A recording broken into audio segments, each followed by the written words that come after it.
Assalamualaikum warahmatullahi wabarakatuh. Kembali kita bertemu di channel YouTube Belajar Matematika. Di video kali ini kita akan membahas materi aplikasi aturan sinus. Kali ini kita akan membahas 3 soal yang berkaitan dengan penggunaan aturan sinus dalam kehidupan sehari-hari. Contoh soal yang pertama, karena angin kencang sebatang pohon tumbuh sehingga condong dari vertikal. Pada suatu titik 40 meter dari pohon, sudut elevasi ke atas dari pohon itu sebesar 94 derajat. Bisa dilihat dari gambar. Pertanyaannya adalah tentukan tinggi pohon tersebut. Dari sini kita bisa membuat sketsa segitiganya seperti ini, yaitu ketinggiannya H, kemudian sudut kemiringannya 94 derajat, kemudian di bagian depan ini sudut elevasinya 30 derajat. Jadi perlu diketahui sudut elevasi adalah sudut yang terbentuk antara garis horizontal dengan garis sudut pandang pengamat terhadap suatu objek. Dari segitiga ini kita bisa melihat bahwa ketinggian ini merupakan sisi di depan 30 derajat, dan yang diketahui di sini adalah jarak pengamat dengan pohon yaitu 40 meter. Maka kita gunakan sudut yang ada di sini dengan cara sebagaimana kita ketahui bahwa jumlah besar sudut dalam satu segitiga itu 180 derajat. Jadi jika ingin menentukan besar sudut yang di sini, maka kita gunakan rumus 180 derajat dikurang jumlah sudut yang lainnya itu 94 derajat tambah 30 derajat. Sehingga diperoleh besar sudut di sini adalah 56 derajat besar sudut yang ada di sini. Atau kalau di gambar ini 56 derajat.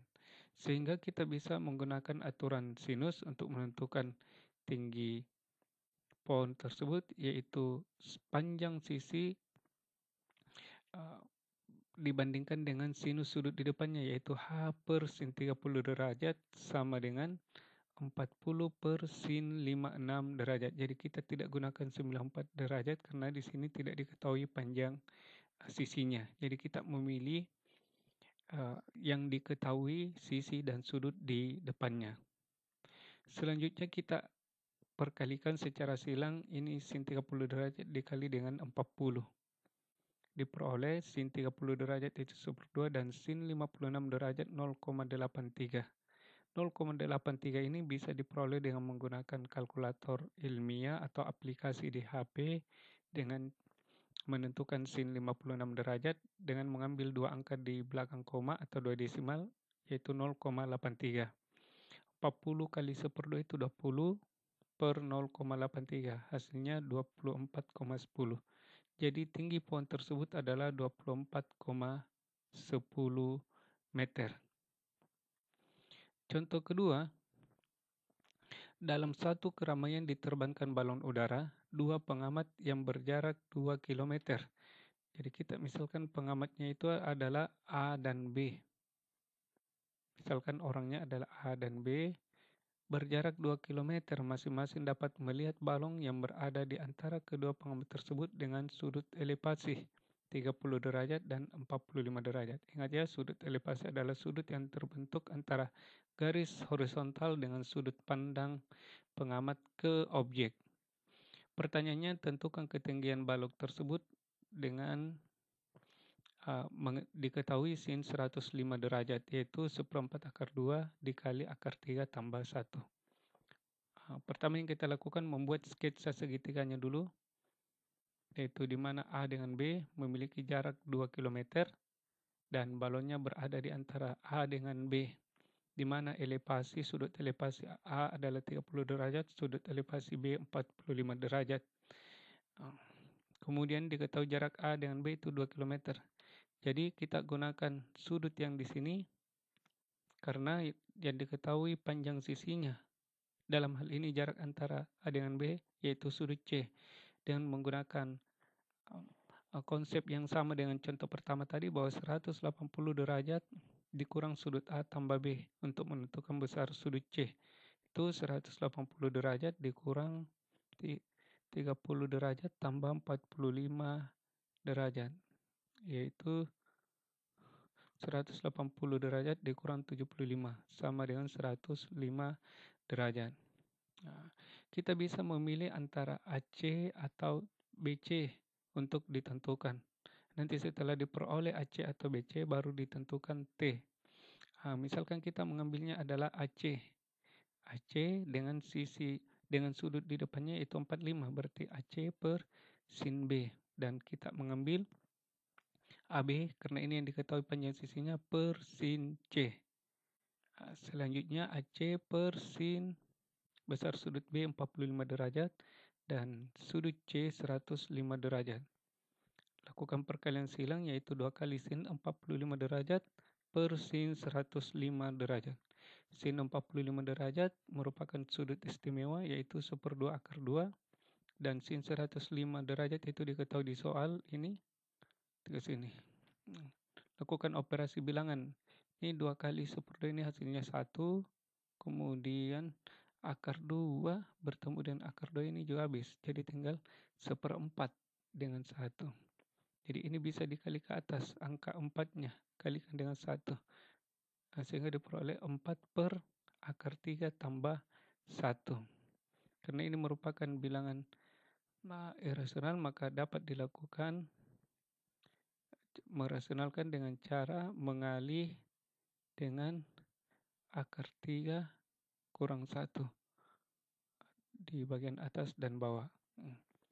Di akar 3 tambah 1 dikali akar 3 kurang 1 itu hasilnya adalah 2. Jadi ini dikali dengan ini hasilnya 2.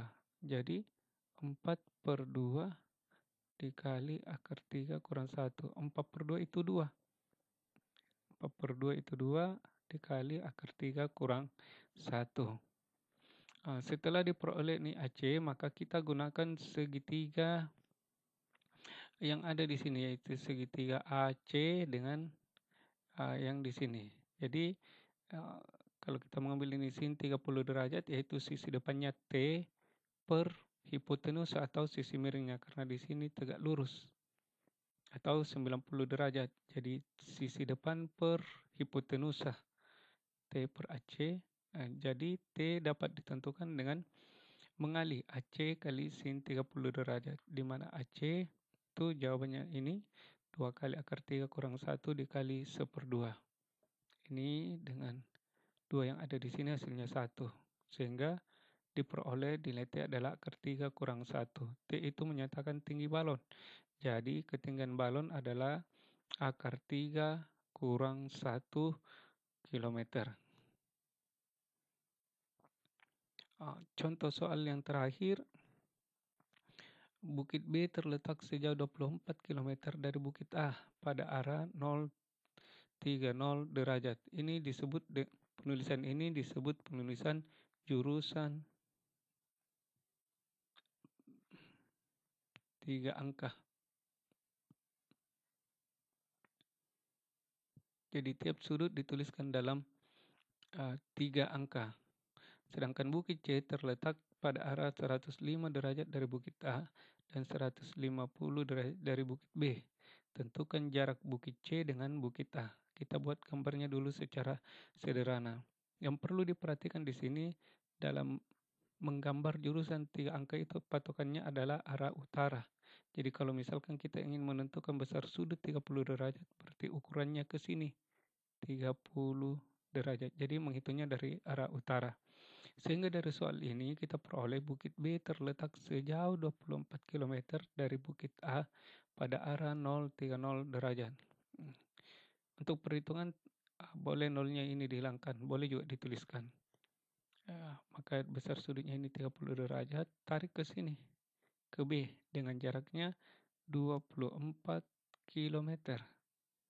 Kemudian titik C itu terletak pada arah 105 dari Bukit A. Jadi kalau di sini sudah ada 30 berarti supaya cukup 105 maka di sini besar sudutnya adalah 75 derajat. Maka C ini berada pada arah 105 derajat dari bukit A dan 150 derajat dari bukit B. Jadi titik C ini 150 ke sini ya.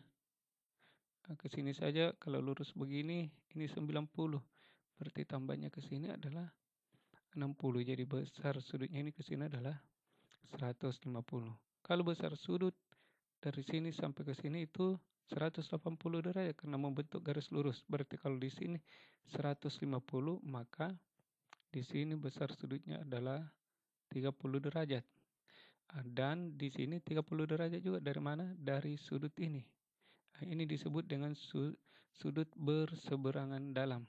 Jadi besar sudutnya ini sama antara ini dengan yang di sini. Jadi di sini besar sudutnya juga 30 derajat. Sehingga sudut dari C ini bisa ditentukan dengan menggunakan rumus sebelumnya bahwa besar sudutnya adalah 180 derajat dikurang ini besar sudutnya 60. Ini besar sudutnya 75.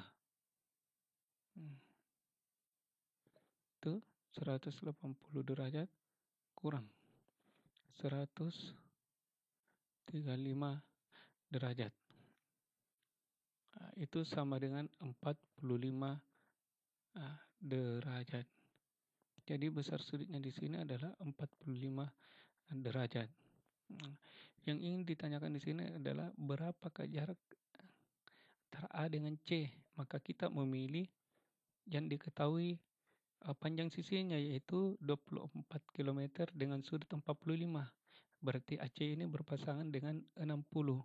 Atau kalau ditulis AC, ini AC per sinus B sama dengan AB per sin C. Jadi ini BC tidak diambil. Kenapa? Karena tidak diketahui panjang sisinya dan juga tidak ditanyakan di soal. AC lanjut ke sini, AC per sin 60 derajat itu sama dengan 24 per sin 45. Jadi pasangan sudut yang diambil ini dengan pasangan 45 dan 60 dan pasangannya adalah AC atau yang ditanyakan. Lakukan perkalian silang, ini sin 60 dikali ke sini, 24 kali sin 60 derajat per 1/45. 24 kali 1/2 akar 3 per 1/2 akar 2. Ini sama dengan ini. Jadi AC adalah 24 akar 3 per akar 2. Terdapat akar 2 ini, maka dirasionalkan dengan cara mengali akar 2, baik pada bagian atas dan bawah. Akar 2 kali akar 2 ini akar 4. Akar 4 itu hasilnya 2. Sedangkan akar 3 kali akar 2 itu akar 6. 24 bagi 2, 12 akar 6. Jadi jarak bukit C dengan bukit A yaitu sama dengan AC ini yaitu 12 akar 6 kilometer. Demikian beberapa contoh terkait dengan penggunaan aturan sinus. Semoga bermanfaat. Assalamualaikum warahmatullahi wabarakatuh.